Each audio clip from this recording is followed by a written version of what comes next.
Boa tarde, deputados. Sejam muito bem-vindos aqui ao Visão CNN. Bom, são muitas frentes que investigam a disseminação e o uso político das fake news nesse momento. CPMI, inquérito no STF e inquérito no TSE. E a maioria dos investigados são os aliados do presidente Jair Bolsonaro. Como os senhores avaliam o andamento dessas investigações? E eu começo, então, pelo deputado Reginaldo Lopes, do PT.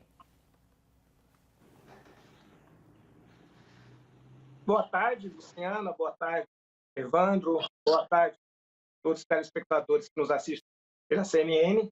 Primeiro, dizer que é positivo para a democracia brasileira.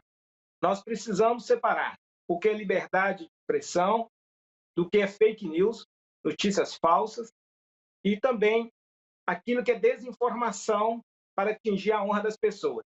Portanto, a utilização de notícias falsas, fake news, para alterar o quadro político do país ou a opinião da sociedade brasileira é extremamente prejudicial a qualquer projeto de nação. Eu sou autor de uma proposição logo após as eleições de 2018, porque, de fato, Platão dizia na Grécia Antiga, e na época era chamado de ruídos, boatos, que essas mentiras podem destruir, de fato, um projeto de um país. Portanto, eu acho extremamente positivo todas essas iniciativas, porque não dá para a democracia brasileira conviver com uma fábrica de robôs tentando corromper a verdade. Portanto, eu considero positivo essas investigações. Muito obrigada, deputado. Só esclarecendo aqui também que nós estamos marcando o tempo aqui para que todos tenham o tempo igual. E aí agora eu falo com o deputado Biratã Sanderson, do PSL. Por favor, sua avaliação. Cumprimentos a todos, cumprimentos ao deputado Reginaldo Lopes, aos telespectadores da CNN Brasil, e dizer que a verdade e a transparência talvez sejam o binômio fundamental a qualquer democracia que se pretenda rígida, forte, consolidada, como é o caso da democracia brasileira. Nós temos absoluta certeza que qualquer investigação, e afinal de contas o Estado tem direito de fazer investigações para apurar quaisquer situações, desde que haja justa causa, desde que haja elementos, indícios a levarem para situações criminosas. Mas nós, nesse contexto, assinalamos algumas questões, tanto na questão da CPMI, da fake news em andamento aqui no Congresso Nacional, como também no inquérito que tramita no Senado, no STF, porque ambos me parecem que contam com falta de justa causa, né? Sobretudo o inquérito que tramita no Supremo Tribunal Federal, primeiro, instaurado que foi não por requisição ministerial, não por requisição do Procurador-Geral da República, mas por iniciativa própria de um ministro, na época, presidente do STF, a indicação do ministro relator, que é quem preside essa investigação, não atendeu o critério da distribuição aleatória, da distribuição randômica, foi uma distribuição dirigida, quebrando aí, inclusive, o princípio do juiz natural. E, além do que, nós, desde 88, o deputado Reginaldo Lopes é um conhecedor dessa matéria, de direito constitucional, de direito penal, inclusive de direito processual penal. Concluindo, deputado. Nós sabemos que no Brasil, desde 88, nós vivemos sob o regime do sistema acusatório, onde cabe ao juiz julgar apenas, cabe ao Ministério Público fazer acusação e cabe às autoridades policiais, a Polícia Federal, nesse caso, fazer a investigação. Quando nós temos o Poder Judiciário fazendo a investigação, ali na frente julgará o produto dessa investigação, nós temos aí o princípio muito caro às democracias, que é o princípio do acusatório no processo penal, e aí, então, nós levantamos a tese e defendemos essa tese. E o Supremo... Concluindo, deputado. Deveria, sim, arquivar esse inquérito e encaminhar ao Ministério Público, PGR, para que o Ministério Público faça análise e proceda de acordo com o artigo 129 da Constituição Federal. Ok, senhores, eu peço só a atenção de vocês ao controle do tempo para que os dois possam falar da mesma forma, do mesmo tanto e garantir as informações dos dois lados. Deputado Reginaldo, eu gostaria de saber do senhor se o senhor concorda com o deputado Ubiratã sobre a falta de uma justa causa para que essas investigações aconteçam ou até sobre o apontamento de inconstitucionalidade do próprio STF seguir com essas investigações. A palavra é do senhor agora, 2 minutos, por favor. Em primeiro lugar, houve uma autorização da PGR. De fato, o inquérito iniciou pela STF porque ameaça às instituições. Isso é muito grave na democracia brasileira. E ameaça tem previsão regimental, né, no Supremo Tribunal Federal para propor as investigações. E, de fato, naquele momento, a PGR, a DOJ, achava que deveria arquivar. Depois, o atual procurador, Aras, autorizou a investigação. Portanto, houve, sim, autorização da PGR. A partir do avanço das investigações, que, de fato, essa máquina de produzir fake news, né, que o Brasil hoje conhece pelo nome de Gabinete do Ódio, o Gabinete do Ódio também funcionou na pré-campanha presidencial do Jair Bolsonaro. E a partir das operações da Polícia Federal e ampliação para a investigação também de alguns empresários, porque esse esquema, né, ele funciona em algum lugar, é a mando de alguém e alguém financia. São 3 perguntas que a democracia brasileira precisa responder. As instituições democráticas brasileiras precisam responder, porque senão, de fato, qualquer processo democrático pode ser contaminado por esse equipamento, né? Que é, na verdade, um partido dos robôs, né? Ou seja, o uso de muitos robôs, muito dinheiro, para operar a verdade no processo eleitoral ou outras verdades. Ok, deputado Ubiratã Sanderson, o senhor acredita que haja de fato um gabinete do ódio e um partido controlado por robôs que disparam mensagens? À sua vez.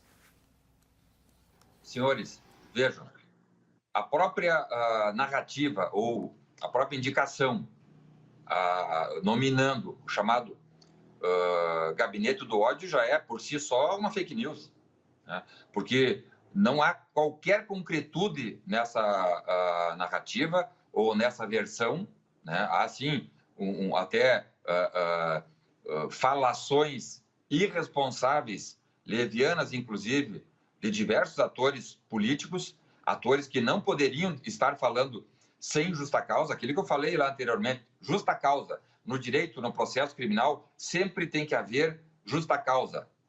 Não houve justa causa para a instauração da CPI da fake news, não houve justa causa e não há justa causa para a instauração por parte do Poder Judiciário do inquérito lá do STF, como também não há qualquer justa causa.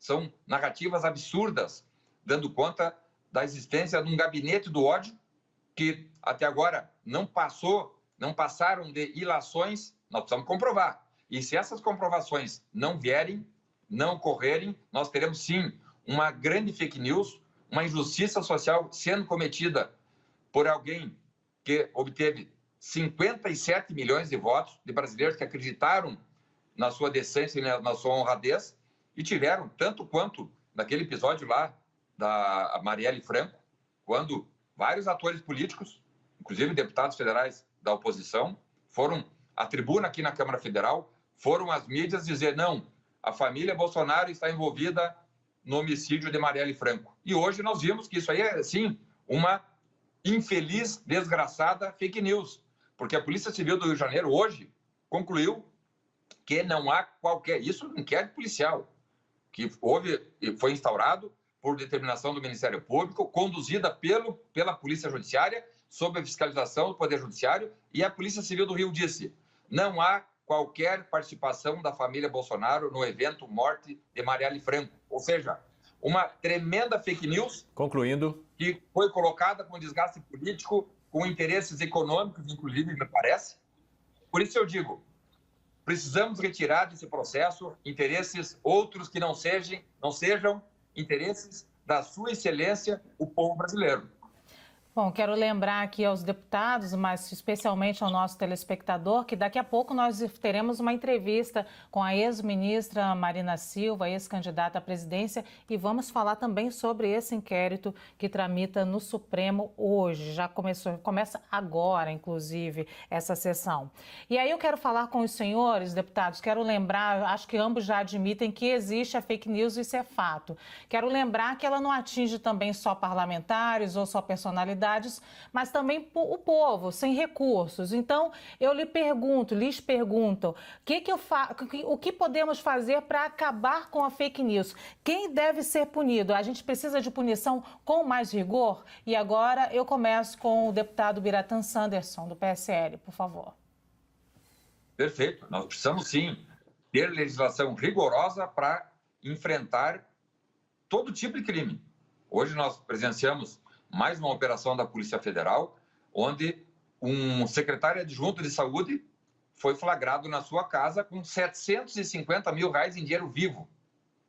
E isso sim, corrupção, bandidagem dentro do Estado, pessoas que se disfarçam de homens públicos, se disfarçam de agentes políticos, mas na verdade são pilantras, são traidores, lesa-pátrias, como esses que hoje foram flagrados.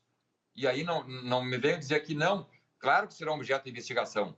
Mas quem tem 750 mil reais em dinheiro vivo dentro da sua casa, indica que sim, possui uma extensa participação nesse evento criminoso, no momento de crise, onde a população precisa de cada centavo de dinheiro público para fazer o tratamento, para fazer o enfrentamento de uma crise de saúde pública com reflexos na economia sem precedentes. Então, sim, endurecer as leis, cobrar que bandido, corruptos, e aí entram também aqueles que praticam fake news, aqueles que mentem, sobretudo, em especial, quem não podia mentir. Um agente político que mente, que diz que o presidente da República estava envolvido no assassinato da vereadora Marielle Franco. E agora nós percebemos, dentro do inquérito conduzido pela Polícia Civil do Rio de Janeiro, dizendo não há participação. Aqueles todos que notificaram, que indicaram à população de que a família Bolsonaro era envolvida com assassinato, cometeram uma enorme fake news e devem pagar mesmo. Tem imunidade parlamentar para falar? Sim, mas não tem imunidade para praticarem crimes. Então, sim, precisamos trabalhar numa legislação penalizando duramente todos aqueles que usam redes sociais, que usam a mídia, usam até mesmo os fóruns políticos para praticar e destilar mentiras contra quem quer que seja. Deputado Reginaldo Lopes, o que a gente pode fazer? Endurecer a legislação para quem financia e distribui fake news? Eu sou autor de um projeto, está tramitando na Câmara dos Deputados, logo após as eleições de 2018, que propõe a semana do dia 1º de abril, né? Dia do golpe, do regime militar, da ditadura, dia da mentira, como a semana de enfrentamento do fake news. Nós vamos conscientizar a sociedade, não só quem produz fake news, acho que tem que ter penalização, né, tem que ser penalizado, e para quem também compartilha, eu acho que ele tem que pagar com trabalhos comunitários ou multa. O importante é preservar a verdade. Eu sou a favor e radical defensor da liberdade de expressão. Fora da liberdade de expressão, fora da democracia é a barbárie. Eu fui autor da Lei de Acesso à Informação Pública e eu defendo transparência total.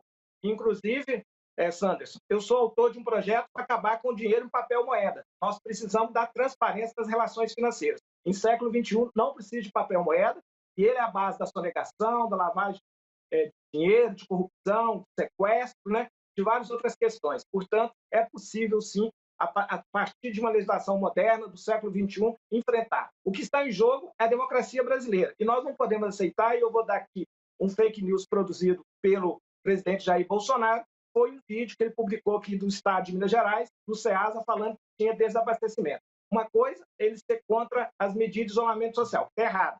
Mas outra coisa é produzir um fake news e colocar na sua própria rede e criar aí sim uma fantasia, uma confusão no país e levar sim, de fato, uma mentira, levar o desabastecimento que poderia levar as pessoas a ter uma corrida aos supermercados. Portanto, o próprio presidente da República é sim um distribuidor, às vezes, de fake news. Muito obrigada, então, o deputado Reginaldo Lopes, que respondeu, inclusive, com um tempo menor. Muito obrigada pela participação aqui no nosso quadro Visão do Poder. Essas estatais? Eu que agradeço a oportunidade. Agradeço também ao deputado federal Biratan Sanderson. Muito obrigada. Muito obrigado pela oportunidade e uma ótima semana a todos nós. Para os senhores também, muito obrigado. Bom, nós vamos para um